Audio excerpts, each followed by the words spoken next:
निर्भीड निष्पक्ष वृत्तांकनाचा बुलंद आवाज राजसत्ता न्यूज।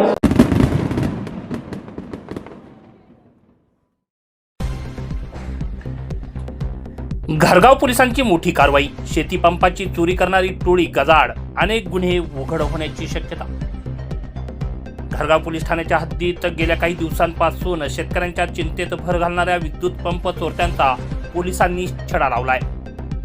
शेतातील विद्युत पंप आणि कॉपर केबलची चोरी करणाऱ्या 3 सराईत आरोपींच्या टोळीला जेरबंद करण्यात घरगाव पोलिसांना मोठे यश मिळाले। त्यांच्याकडून मोठ्या प्रमाणात मुद्देमाल देखील हस्तगत करण्यात आला आहे। भोजदरी येथील शेतकरी महेश गणपत हांडे यांनी 16 फेब्रुवारी 2026 रोजी घरगाव पोलीस ठाण्यात तक्रार दाखल केली होती। 13 फेब्रुवारीच्या रात्री त्यांच्या शेतातील आणि शेततळ्यातील विद्युत पंप त्याचबरोबर कॉपरची केबल अज्ञात चोरट्यांनी लंपास केली होती। या फिर्यादीवरून भारतीय न्याय संहिता 2023 चे कलम 303/2 नुसार गुन्हा दाखल करण्यात आला होता। गुन्ह्याचा तपास सुरू असताना सहाय्यक पोलीस निरीक्षक हेमंत थोरात यांच्या मार्गदर्शनाखाली पथकाला गोपनीय बातमीदार आणि तांत्रिक विश्लेषणाद्वारे महत्त्वाची माहिती प्राप्त झाली। या माहितीच्या आधारे पोलिसांनी बाळंद्री येथील सराईत किशोर सुरेश काळे वय वर्ष 25, सागर सुरेश काळे वय वर्ष 23 आणि अनिल देमाभाऊ काळे वय वर्ष 27 या तिघांना ताब्यात घेतलंय। पोलिसी खाक्या दाखवताच या तिघांनीही घरगाव पोलिसांना घरगाव परिसरात अनेक चोऱ्या केल्याची कबुली दिली। आरोपींच्या चौकशीमधून धक्कादायक माहिती समोर येते। या टोळीनं घरगाव पोलीस ठाणे हद्दीतील अनेक गुन्ह्यांची कबुली दिली आहे। यात गुन्हा रजिस्टर नंबर 24/2026, 14/2026, 22/2026, 23/2026 यांच्यासह अनेक अदाखलपात्र गुन्ह्यांचा समावेश यामध्ये आहे। पोलिसांनी त्यांच्याकडून मोठ्या प्रमाणावर मुद्देमाल जप्त केलाय। त्यामध्ये दीपक भोर, राम गवांदे, रवींद्र गुंजाळ, भाऊ तळपे, गोरक्षनाथ कडाळे, उत्तम निमसे आणि संतोष निमसे यांच्या मालकीची शेकडो फूट कॉपर केबल हस्तगत करण्यात आली आहे। तसेच नवनाथ सागर, निलेश सागर, रोहित आहेर, सुरेश भुतांबरे, महेश हांडे, सुभाष गुळवे आणि सीताराम गुळवे यांचे 5 HP व 2.5 HP चे विद्युत पंप देखील जप्त केले आहेत। याशिवाय भास्कर गुळवे आणि ज्ञानेश्वर नाईकवाडी यांची केबल देखील पोलिसांनी ताब्यात घेतली आहे। अदखलपात्र गुन्ह्यांच्या तपासात भरत पाबळे, लक्ष्मण तिटकारे, अमोल कहाणे, सुभाष घोडे, शिवाजी उगले आणि रामदास भुतांबरे यांचेही विद्युत पंप मिळून आले आहेत। धक्कादायक म्हणजे या टोळीनं संदीप वाळुंज यांचा फिलिप्स कंपनीचा LED TV आणि बेलापूर येथून एक्साइड कंपनीची ट्रॅक्टर बॅटरी ही देखील चोरली होती। जप्त केलेला हा सर्व मुद्देमाल ज्यांच्याकडून हस्तगत करण्यात आला आहे त्यामध्ये चैतन्यपूर येथील दत्तात्रय किसन हुलावळे, बाळंद्री येथील देवराम ज्ञानदेव मध्ये, गोरख ज्ञानदेव मध्ये, अशोक अंकुश मध्ये, विशाल सुखदेव दुधवडे, अशोक सोनत्या दुधवडे, रवींद्र बबल्या केदारी, नितीन संजय दुधवडे, त्याचबरोबर अकलापूर येथील दीपक पवार, येठेवाडीचे रामदास काशीनाथ वाडगे आणि आळे रामवाडी येथील तुषार बाळू काळे यांचा समावेश आहे। या सर्वांकडून चोरीचे पंप आणि अन्य साहित्य पोलिसांनी जप्त केलंय। ही यशस्वी कामगिरी अहिल्यानगरचे पोलीस अधीक्षक सोमनाथ घारगे, श्रीरामपूर अप्पर पोलीस अधीक्षक सोमनाथ वागचौरे, संगमनेरचे उपविभागीय पोलीस अधिकारी कुणाल सोनवणे यांच्या मार्गदर्शनाखाली सहाय्यक पोलीस निरीक्षक हेमंत थोरात, पोलीस हवालदार BY गोडे, पोलीस कॉन्स्टेबल प्रमोद गाडेकर, सुभाष बोडखे, सुरेश शेळके, अनिल भांगरे, महादेव हांडे, रोहिदास आंधळे, चालक चंद्रकांत मेढे आणि श्रीरामपूर अप्पर पोलीस अधीक्षक कार्यालयातील पोलीस हवालदार सचिन धनाड यांच्या पथकानं केली आहे। या कारवाईमुळे परिसरातील शेतकऱ्यांनी सुटकेचा निश्वास सोडला असून पोलीस पुढील तपास करत आहेत। राजसत्ता न्यूज ब्युरो, घरगाव, संगमनेर।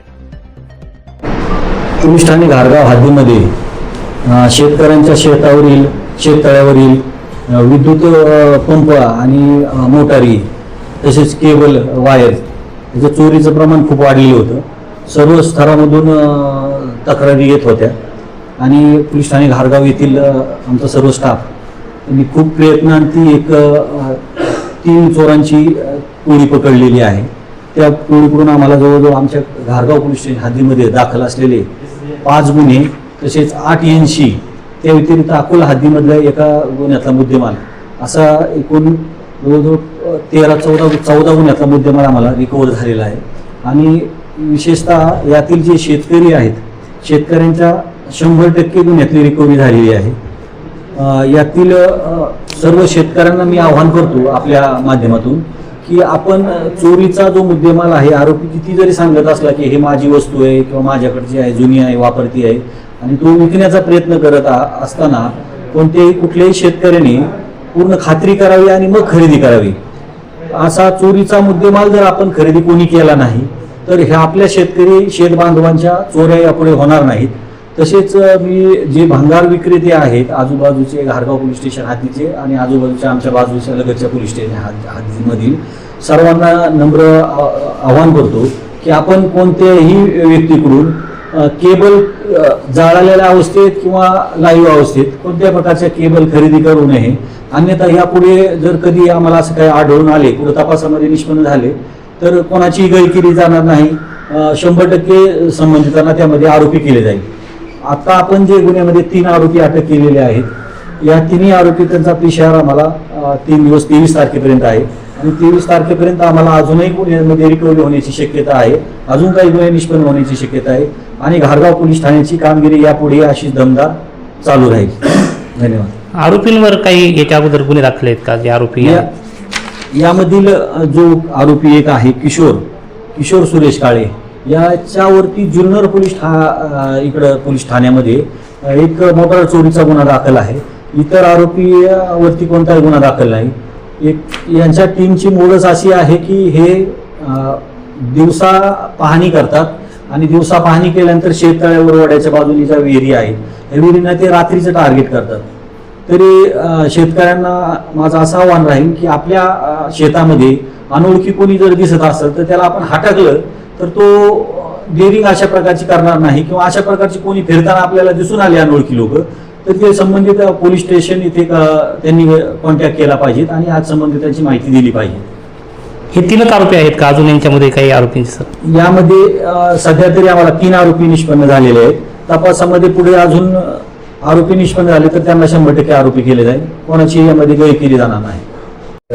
या चोरीचं मेन मूळ अवैध दारू वगैरे गावागावांमध्ये आहे, तर त्याविषयी तुम्ही काय कारवाई करणार? उत्पादन शुल्कला काय कळवणार का? त्याविषयी काय सांगाल? याचं जर मूळ आम्हाला सध्या अजूनपर्यंत तरी आम्हाला तपासामध्ये असं निष्पन्न झालेलं नाही. पण यापुढे जर तपासामध्ये आम्हाला अशा प्रकार निष्पन्न दिसून आला किंवा आढळून आला तर आम्ही संबंधित जे गावामधील दारू विक्रेते असतील, अवैध दारू विक्रेते असतील, त्यावर यापूर्वीही वारंवार कारवाई करत आहोत. आताही आम्ही याच्यापुढे जास्त प्रमाणात कारवाई करू आणि दारू उत्पादन शुल्क विभागाला सुद्धा या संबंधाने आम्ही कळू की अशा प्रकारच्या काही घटना घडत आहेत.